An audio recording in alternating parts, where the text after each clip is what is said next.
പരിശുദ്ധ ഖുർആൻ 2-ാം അധ്യായം സൂറത്തുൽ ബഖറയിൽ അല്ലാഹു സുബ്ഹാനഹു വ തആല പറയുന്നു, വലാ തുൻകിഹുൽ മുശ്രിക്കീന ഹത്താ യുഅ്മിനു. പിതാക്കന്മാരോട് പറയുകയാണ്, നിങ്ങൾ നിങ്ങളുടെ പെൺകുട്ടികളെ, പെൺമക്കളെ അള്ളാഹുവിൽ പങ്കു ചേർക്കുന്ന ആളുകൾക്ക് വിവാഹം ചെയ്തു കൊടുക്കരുത്. അവർ തൗഹീദ് സ്വീകരിക്കുന്നതുവരെ, ഹത്താ യുഅ്മിനു, അവർ തൗഹീദ് സ്വീകരിക്കുന്നതുവരെ. അപ്പോൾ അള്ളാഹുവിൽ പങ്കു ചേർക്കുന്ന, അള്ളാഹു അല്ലാത്തവരോട് വിളിച്ചു പ്രാർത്ഥിക്കുന്ന, ഷിർക്ക് ചെയ്യുന്ന, ബഹുദൈവാരാധന നടത്തുന്ന ആളുകൾക്ക് നിങ്ങളുടെ മുസ്ലിമീങ്ങളായ ഏകദൈവ ആരാധന സ്വീകരിച്ചിട്ടുള്ള, അള്ളാഹുവിൽ പങ്കു ചേർക്കാത്ത നിങ്ങളുടെ പെൺകുട്ടികളെ നിങ്ങൾ ഒരിക്കലും കല്യാണം കഴിച്ചു കൊടുക്കരുത്. എന്നിട്ട് പറയുന്നു, വലഅബ്ദും മുഅ്മിനുൻ ഖൈറും മിൻ മുശ്രിക്കിൻ വലൗ അഅജബക്കും. അള്ളാഹുവിൽ വിശ്വസിച്ച് അവനെ മാത്രം ആരാധിച്ചുകൊണ്ട് ജീവിക്കുന്ന ഒരു അടിമയാണ്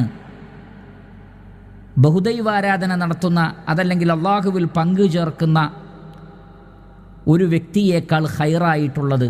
അവർ നിങ്ങൾക്ക് ഏതെല്ലാം നിലക്ക് നിങ്ങൾ അത്ഭുതപ്പെടുത്തിയാലും ശരി. എന്ന് പറഞ്ഞാൽ വലിയ തറവാടിത്തമുണ്ട്, ഒരുപാട് പണമുണ്ട്, ഒരുപാട് സ്ഥാനമാനങ്ങളും സൗകര്യങ്ങളും എല്ലാം ഉണ്ട്. പക്ഷേ അള്ളാഹുവിൽ പങ്കു ചേർക്കുന്നവരാണെങ്കിൽ, ഇന്ന ശിർക ലദുൽമുൻ അദീം, ഷിർക്ക് എന്നത് ഏറ്റവും വലിയ അക്രമമാണ്. അങ്ങനെ അള്ളാഹുവിൽ പങ്കു ചേർക്കുന്നവരാണെങ്കിൽ അതിനേക്കാൾ നിങ്ങൾക്ക് ഖൈർ ഒരു അടിമയാണ് എന്നാണ്. അയാൾ വിശ്വാസിയാണെങ്കിൽ, അള്ളാഹുവിനെ ഭയപ്പെട്ടുകൊണ്ട് ജീവിക്കുന്ന ഒരു നല്ല വിശ്വാസിയാണെങ്കിൽ അതാണ് നിങ്ങൾക്ക് ഖൈർ. അപ്പോൾ വിവാഹരംഗത്ത് എപ്പോഴും ശ്രദ്ധിക്കേണ്ടുന്ന ഒരു വിഷയമെന്നത് മതബോധമാണ്. മതബോധമില്ലെങ്കിൽ മറ്റ് എന്തെല്ലാം കാര്യങ്ങളുണ്ടായിട്ടെന്താണ്?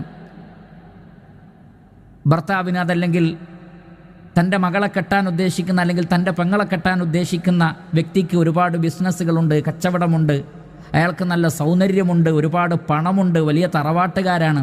പക്ഷെ ദീനില്ലെങ്കിലോ, മതമില്ലെങ്കിലോ, അതോടുകൂടി ആ പെൺകുട്ടിയുടെ ജീവിതം ദുരിതപൂർണമായി തീരും.